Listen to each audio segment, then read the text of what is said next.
It looked like the perfect family. A beautiful family farm right off of Colebrook Road and 2 accomplished sons, sure to make their father proud. The eldest was ready to go over to LVC and study business before beginning to work and expand the family farm. And the younger son was full of brilliant ideas and seemed to bring joy and laughter wherever he went.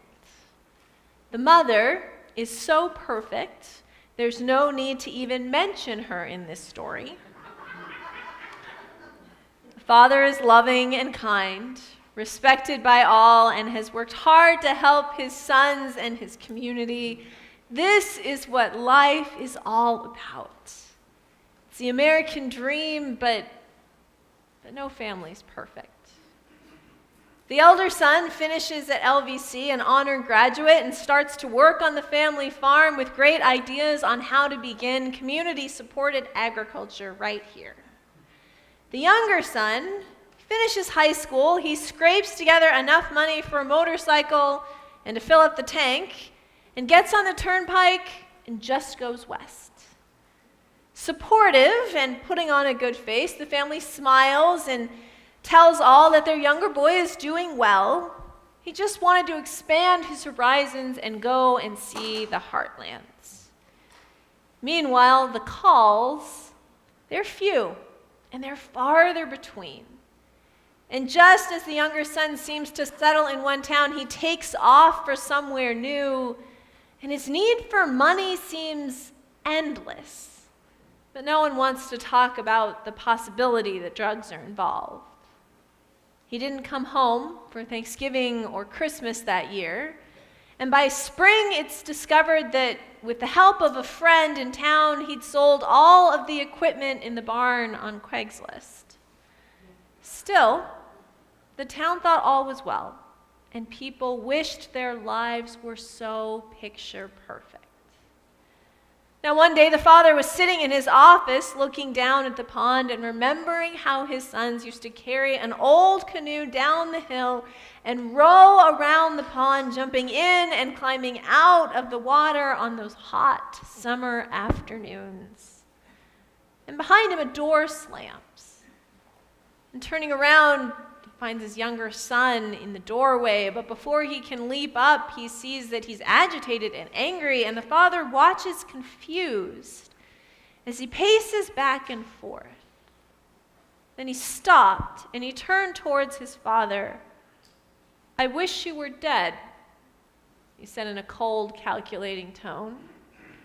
"I need $1 million to lead the life I want, and as far as I can tell, that's exactly what I would get if you died today and we sold this old farm." He kept talking, but the father couldn't take in anymore. The words came at him like a knife through the heart. And shock slowed his mind as he tried to imagine that his son's life would be better if he was dead. The money had never been important to him, but now it seemed like money and the need for money was consuming his son. So after a sleepless night, the father woke early and he went to the bank. And hours later, he walked out with a mortgage on the family farm, a new business loan, and a check for $1 million. He drove home, finding his younger son still asleep. He left the check on the nightstand and went to work in the cornfield, feeling like he had failed as a father. Years passed. Life went back to normal, whatever that means. He and the older son worked the farm and tried a few other side businesses, and the father quietly took shifts at the local grocery store deli so he could pay off some of those debts. The younger son had all but disappeared. The cell phone number they had, it didn't work. The only thing they would find is every now and then there'd be a new picture on Instagram that put him in places like India or Egypt or Australia, but no postcards ever came. The older son continued to live the life that all imagined that he would. He married his high school sweetheart after she finished college and started teaching kindergarten. And the day of the wedding, the father stood at the front door to the church, greeting everyone that came in, strategically placed so he could watch for his other son. He looked down the street and stood there even as the organ played, but his younger son never appeared. Now the older son was blessed with 2 daughters, and the girls brought smiles to their grandfather, even though his smile seemed to come a bit slower these days, and his heart seemed a bit far off. People in town had stopped asking about the younger son. People talked, but they never talked about it to the father, and only once in a while did they say something to the elder brother. But mostly people didn't say anything at all, almost like he didn't exist. In a far-off place, the younger son woke up. The sun was high in the sky, his head was pounding. The sand on the beach was unforgiving as it scraped against his sunburn, and he looked around, but his friends were gone. There was a girl sleeping beside him, but he couldn't remember her name. He looked out at the waves, trying to remember why he even liked the ocean, and then was haunted by memories of sandcastles made with his brother in Ocean City, and that sound of laughter. He pushed himself up and he walked back into this lavish hotel suite. He searched for water, for anything to quench his thirst, but all he could find were empty bottles scattered all over the room. He'd gotten exactly what he wanted, so he was happy. He had to be happy, right? But yet he pushed back these realities of his mounting debt and the parties that had all started to seem exactly the same. He fought this emptiness that ate at his soul. Behind him, he heard voices, and then there was a pounding on the door, and opening it, he found 2 police officers and a man in a suit. The man in the suit spoke perfect English as he explained that his tourist visa had expired a month ago, and he'd be escorted to the airport in exactly 20 minutes. The Philadelphia airport, it looked unchanged, with those rocking chairs lining the terminal. Bag in hand, he looked out the window. He was out of money. But even worse, he found that he was out of dreams. What was the point of life? What was the point of his life? He looked at this long list of flights coming and going, and he realized that he was lost. He had nothing to offer and nothing to give. Where could he go? 3 days later, after walking and hitchhiking 95 miles, he stood looking at the most beautiful place in the world, home.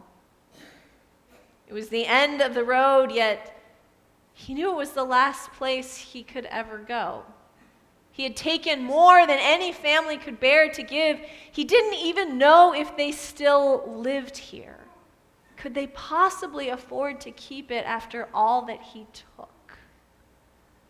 Now, he knew he looked out of place in his beach clothes and long, unwashed hair and this strange assortment of bags. And as he walked into town, he recognized some people that he passed, but no one knew him.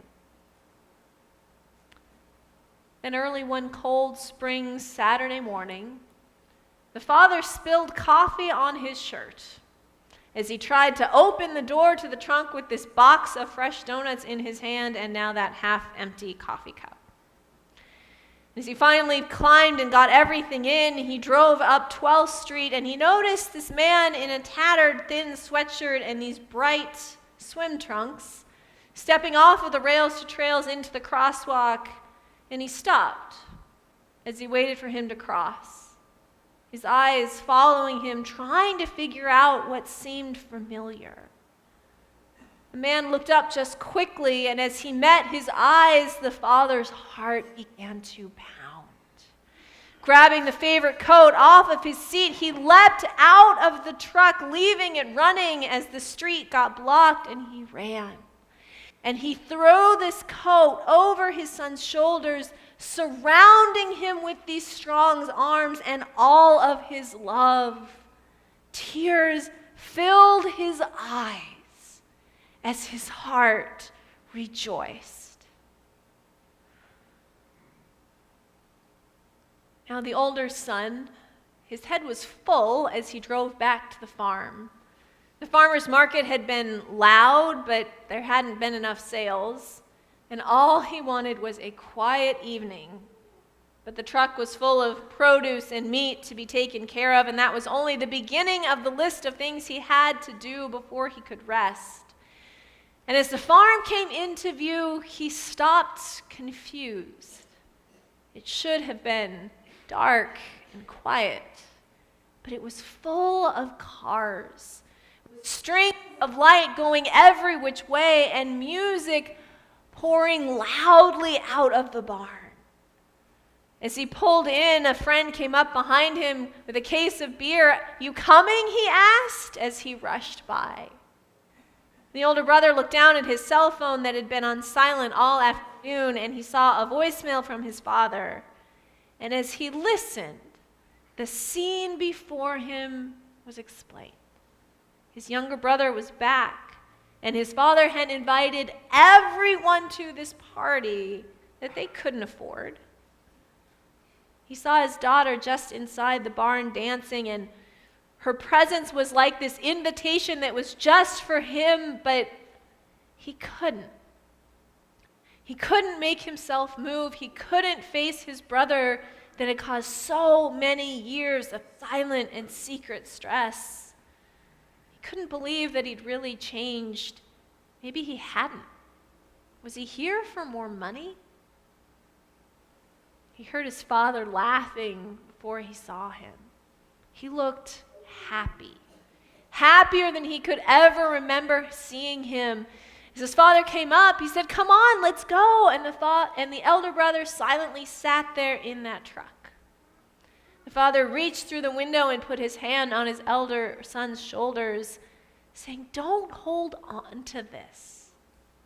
Your brother was gone, he was lost, but now he's found. He's home. Everything else can wait. It's time to celebrate."